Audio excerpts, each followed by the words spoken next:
Welcome back. Today we're going to be taking a look back at one of LEGO's most short-lived but beloved themes, LEGO Scooby-Doo. The line only ran in 2015, but it gave us some incredible minifigures, spooky builds, and of course the mystery machine itself. So get ready, because we're going to be diving into every set, what they cost, the exclusive figures, the builds, and whether they still hold up today. Our journey starts with the smallest set in the wave, Mummy Museum Mystery. This was a $15 set in the US, and while small, it packed in some great details. You got Shaggy, Scooby in his stand-in pose, and the exclusive Mummy minifigure, who of course hides Dr. Najib's face underneath. The build is simple but very clever. There's a sarcophagus that pops open when you yank on a chain attached to a giant brick-built hamburger. It's silly, it's very Scooby-Doo, and it actually works using a Technic pin as a release. There's also a little staircase that hinges open to hide a gem. Printing here is minimal. Most of the decoration is stickered, though you do get a nice printed file tile. Overall, it's a great little entry point that still nails a formula. A spooky build, a trap, and villain turn mask. Today, this set would cost you around $60 to $80 sealed, and even loose copies hover around $40. The Mummy minifigure alone can sell for $15 to $20, but compared to the rest, that's actually quite reasonable and cheap. Next up is the Mystery Plane Adventures, which retail for $20. This one gave us Shaggy, Scooby in his sitting pose, and the exclusive Headless Horseman, one of the coolest villains in the theme. He comes with a pumpkin head, a cape, and even a black horse to ride.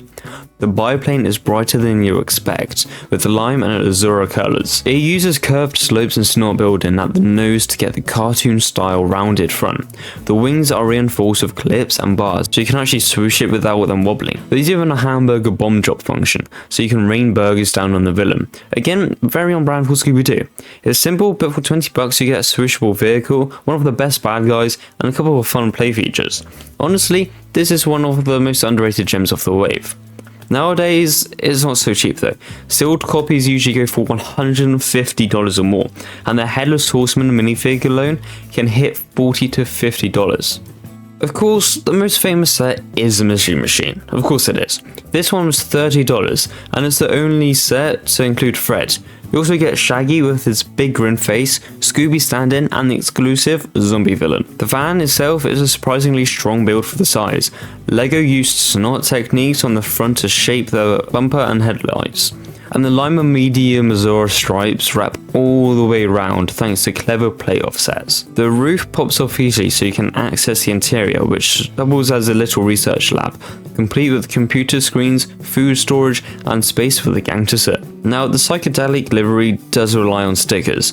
Those big flowers on the side are decals, not prints, but once they're on, the van looks fantastic on display. You also get Spooky Tree Monster as a side build, with a human face hidden underneath. This set is still the icon of the theme. If you can only buy one Scooby-Doo set, it kind of has to be this one. However, the aftermarket reflects that. Sealed mystery machines are regularly listed for $250 to $300, and even used ones can push to $150.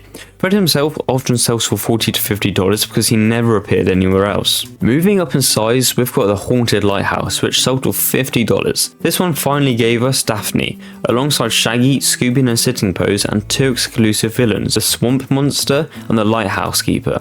Shaggy even comes in a unique variant with seaweed printed torso. The build here is really fun. The lighthouse is perched on a rocky cliff, which actually hinges open so you can get inside. There's a rotating lantern at the top, a prison cell with clip-built bars, and trapdoors hidden in the staircase. You can fire off rocks, hide treasure, and basically recreate a whole episode. On top of that, you get a speedboat for Shaggy and Scooby to race around in.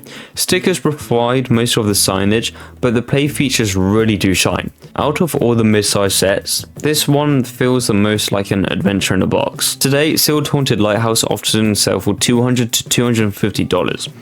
Daphne alone sells for $30 to $40, and the exclusive monster can reach about $25. And then we get to the big one, the Mystery Mansion. This was a flagship at $90, and it's loaded. Right away, this is the only set that included Velma, which makes it incredibly sought after today.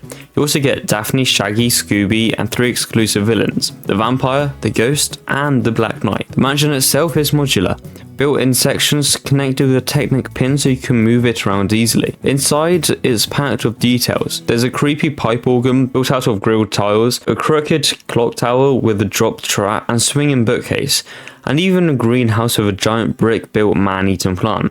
It's absolutely packed with Scooby-Doo style traps and hiding spots. Outside, you also get a motorbike for the gang, plus plenty of stickers for portraits and spooky paintings that hint at the culprits. But despite the sticker sheet, the build is so dense and atmospheric that it really feels like a Scooby-Doo level come to life. If you wanted the whole gang, you basically had no choice but to buy the mansion, and for that reason alone it's legendary among collectors. And on the aftermarket, sealed mystery mansions routinely sell for $400 to $500, sometimes even higher, and Velma by herself can go for $100 to $150, which makes her one of the most expensive licensed LEGO minifigures of the last decade. So, looking back at the Scooby-Doo theme, it might have only been one wave of 5 sets, but it really hit all the right notes. Every set had an exclusive villain, the Mystery Machine became an instant classic, and the mansion gave us Velma an incredible flagship build. The minifigures are still highly collectible, the builds were fun and clever, the whole theme captured that mix of spooky and silly that makes Scooby-Doo so iconic. Sadly, LEGO never expanded the line, and that makes these sets feel even more special now. But what do you think? Did you manage to grab these back in 2015, or are you still hunting for Velma on the aftermarket? Anyway, drop your thoughts down below, and thanks for watching, and I'll see you guys in the next one.